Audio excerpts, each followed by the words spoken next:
Assalamualaikum warahmatullahi wabarakatuh. Selamat pagi anak-anak, bagaimana kabar kalian hari ini?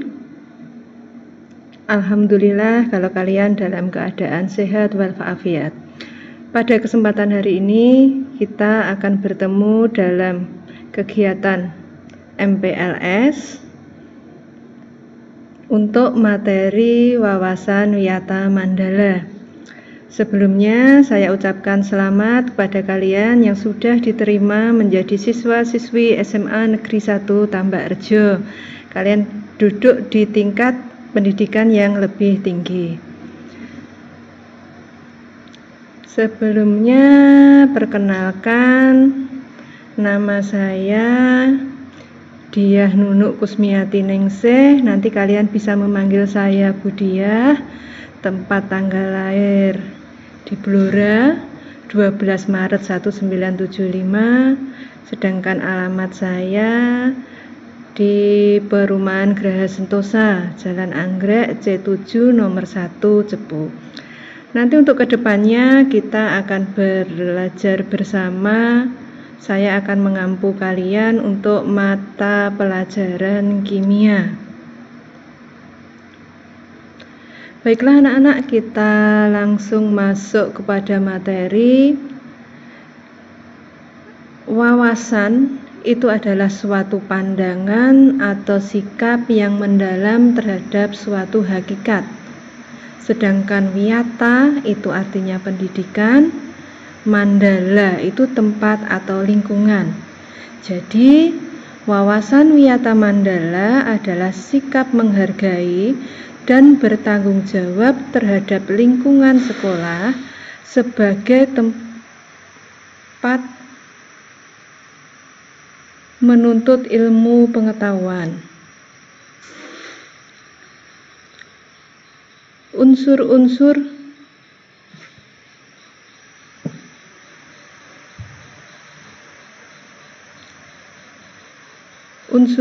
wiyata mandala. Yang pertama, sekolah merupakan lingkungan pendidikan.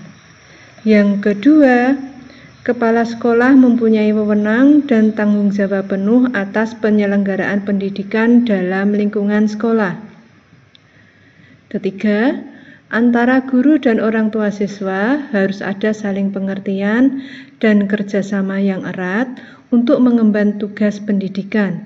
Jadi ini membentuk hubungan yang serasi.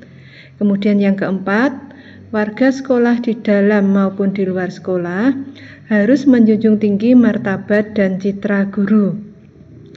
Terakhir, sekolah harus bertumpu pada masyarakat sekitarnya dan mendukung antar warga. Berikutnya kita lihat sekolah dan fungsinya.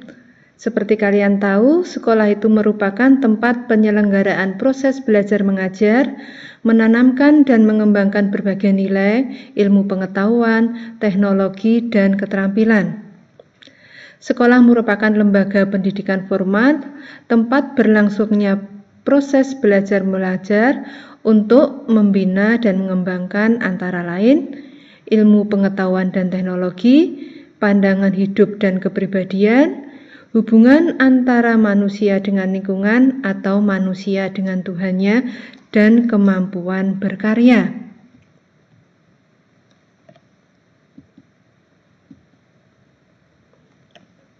Berikutnya, fungsi sekolah.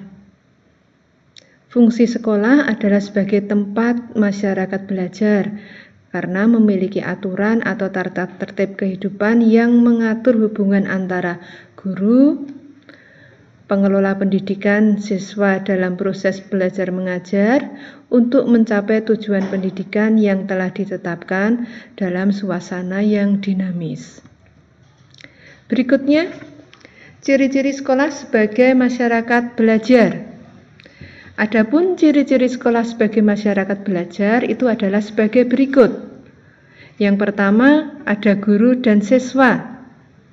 Lalu, adanya proses belajar mengajar yang tertib. Yang kedua, tercapainya masyarakat yang sadar, mau belajar dan bekerja keras. Ketiga, terbentuknya manusia Indonesia seutuhnya. 4. Sekolah sebagai wadah atau lembaga yang memberikan bekal hidup. Kelima, sekolah sebagai institusi tempat peserta didik belajar di bawah bimbingan pendidik. Kelima, sekolah sebagai lembaga dengan pelayanan yang adil merata bagi stakeholdernya. Berikutnya, sekolah sebagai lembaga pengembangan bakat dan minat siswa. Sekolah sebagai lembaga pembinaan potensi di luar intelijensi. Sekolah sebagai wahana pengembangan sikap dan watak. Sekolah sebagai wahana pendewasaan diri, dan sekolah sebagai bagian dari masyarakat belajar atau learning society. Lalu, bagaimana penataan Wiyata Mandala dalam upaya ketahanan sekolah? Akan kita lihat. Ketahanan sekolah lebih menitik beratkan pada upaya-upaya yang bersifat preventif melalui langkah-langkah. 1. Meningkatkan koordinasi dan konsolidasi sesama warga sekolah untuk dapat mencegah sedini mungkin adanya kegiatan dan tindakan yang dapat mengganggu proses belajar mengajar. Kedua, melaksanakan tata tertib sekolah secara konsisten dan berkelanjutan.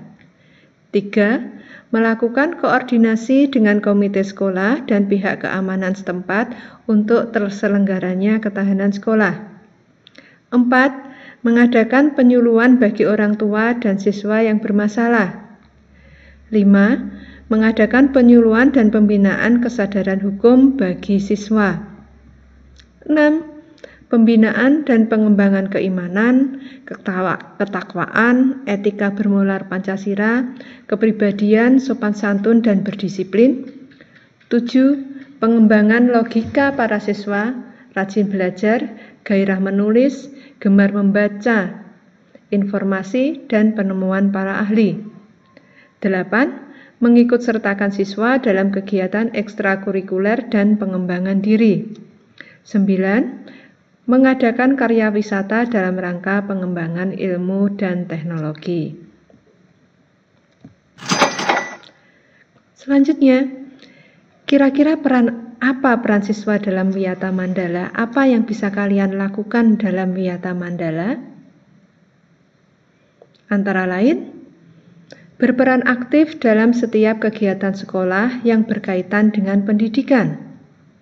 Kemudian wajib melaporkan segala masalah dan gangguan yang terjadi di sekolah kepada guru atau kepala sekolah. Membantu terciptanya tata tertib di sekolah dengan mematuhinya.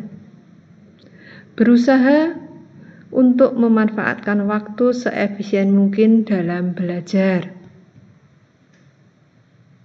Berikutnya, pemanfaatan fasilitas belajar yang ada dan menjaganya agar tetap dalam kondisi yang optimal.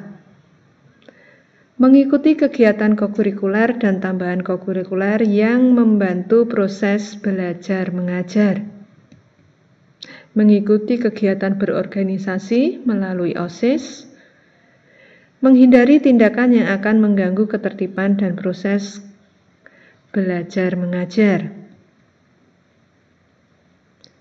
Marilah kita upayakan wawasan Wiyata Mandala agar sekolah dapat berfungsi sesuai statusnya, yaitu melaksanakan proses belajar mengajar sehingga tercapai tujuan pendidikan yang diharapkan dan pembinaan kehidupan yang sehat di kalangan siswa untuk masa depannya. Pendidikan itu luar biasa, anak-anak, karena laksana udara di padang yang gersang, pendidikan membantu cakrawala pandangan kita akan indahnya hidup dengan berbagai ilmu. Bersyukurlah karena kita bisa menjadi bagian dari pendidikan. Demikian untuk materi wawasan Wiyata Mandala. Semoga bermanfaat bagi kita semua. Terima kasih dan sukses selalu.